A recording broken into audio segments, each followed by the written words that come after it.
I really could do nothing but laugh at the way that season ended. Welcome on in, guys. Tobin here with you, and thanks for checking out the channel. Really, honestly, thank you for checking out the channel for as much as you guys have this year. Even with this being a very, very, very painful season, a very weird season. I don't even really know how to feel about the end of the Wizards Heat game. I could only laugh. When Bub Carrington throws up a prayer and the Almighty answers, and it just like a pinball game. I could only just throw my head back, smile. If I wasn't on press row, I probably would have howled laughter. I pat my compadres on the back as I walked down to media row, because I actually was sticking around. Like, I think most games like this, I probably would have headed down to the media room early. But I'm like, the big story out of this one, I think, for Heat fans was Jaime Jaquez Jr. was cooking, and I wanted to see. I was like, all right, let's see what Jaime could end up with. He was putting on a show in this one. Ends up finishing with a career high 41 points. He was awesome. And you're thinking and he has the big moment, the go-ahead drive to the basket, get you the free throws, and you're thinking to yourself, damn, man, look at Jaime. I don't know obviously a year to forget for him, and a lot of things that he has to get better at, but at least you got to see a guy there today who looked like, all right, I kind of see his superpowers coming back. He was scoring every which way, even dropped a couple of threes in there, attack with ferocity. I don't know who the hell was this fake Vucevic that they got. They got a Vucevic, Tristan Vucevic. I don't know if it's Vucevic or Vucevic. Every type of Vucevic kills the Heat. He had 28 points today, and I was just like, this guy is absolutely annihilating Miami. But that aside, I mean, Jaime just had all of it, and he had a strong drive to the basket, put Miami up 116-114. It was a fun game. It was a fun last 4 minutes. I think if the game would have kind of just went like a fart the way that the game was going most of the way, you would have been like, right. But the crowd was into it. People were, the building was rocking. For the most part, Washington led this game by about 6 to 10 points the whole way. But Jaime was getting it going, and he actually had like a beautiful fake of the three. He shot faked his three, drove down with a huge slam to get to 33 points, a new career high, and just started getting on a roll. And the Heat, there'd be points where he was scoring like 9 points in a row.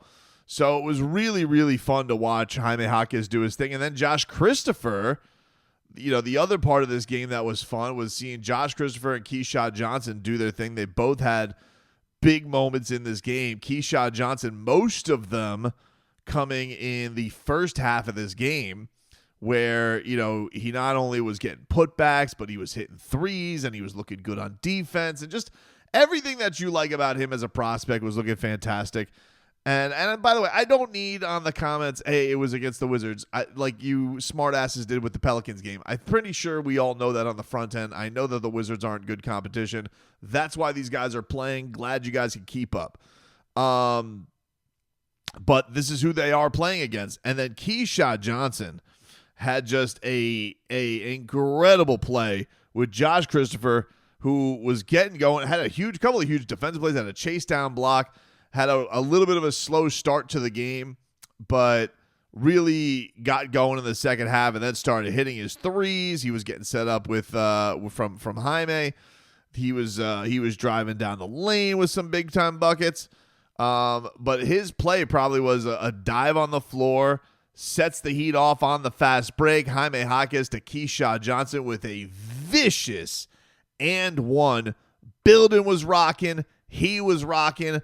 Tied at 114 apiece. And you're like, damn, everybody's feeling good. 90 seconds left. We mentioned the Jaime Jaquez. He has a drive to the ring. You're like, all right, well, that's great. Heat are up by 2. They come back. They get the stop.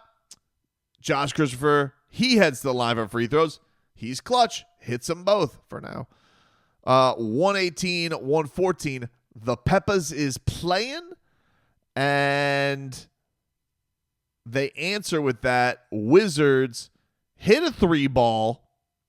117 Miami leads. But come on, dude. There's 5 seconds left. All you got to do is inbound the ball. No bigs. Spo was smiling in the timeout. I never see this man smile during a game. Smiling in the timeout line. Now, maybe he was smiling because, wink, we're going to blow this one. I don't know. Hard to say. But he was smiling in the timeout. Kyle Anderson throws the ball into Josh Christopher, who ends up with a backcourt violation. The Wizards get the ball back. Bub Carrington at the buzzer. Dog pile under the rim. And the Heat lose.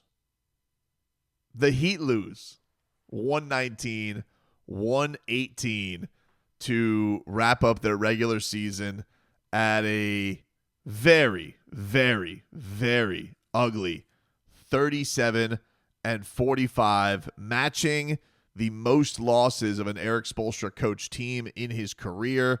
The last time this was done 10 years ago, oddly enough, as a superstar year ending with a lot of obstacles, including Chris Bosh's blood clots. But the Miami Heat in 2015 finished 37-45 on the year.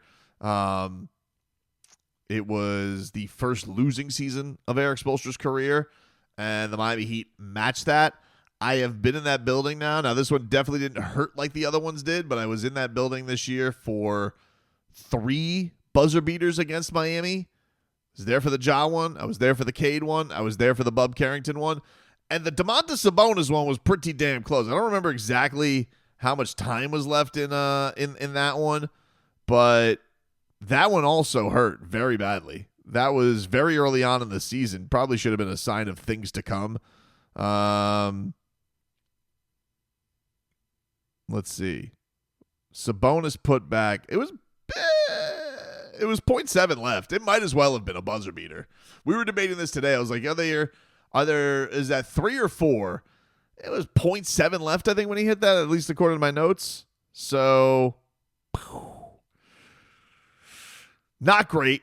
And this year hasn't been fun. It's been tumultuous. It's been weird. How many heartbreaking endings? You go to the Spo. We've drilled that one in, but the Spo timeouts, the overtime losses.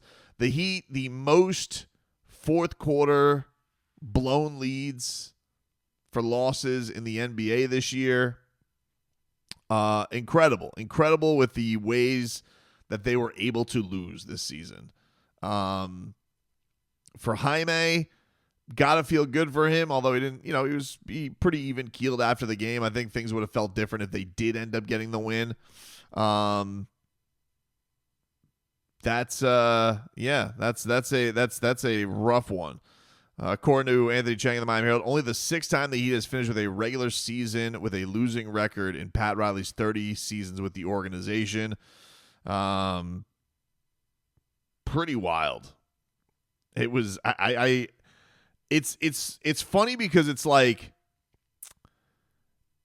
it's unbelievable that a team can lose that game, but yet it is emphatically the way this season should have ended. The only thing that would make it that could have made it better is that was actually the way that the season ended on the play-in game on Wednesday, which will be Wednesday. It'll be in Chicago. We'll see what Miami's able to do. But yeah, a positive outing to see Josh Christopher and Keyshawn get time on the NBA floor to contribute. Khalil Ware looked really good in the time that he was out there, especially in the first half of this game. But, I'm going to get upset about a game where, everything was locked up anyway. It's just, you can only sit back and laugh, really. I mean, the game was so unserious that, like, Tyler Hero was trying to convince the Heat hoop troop to bring him Papa John's pizza on the pizza dash. Like, it was that kind of night. Or afternoon. So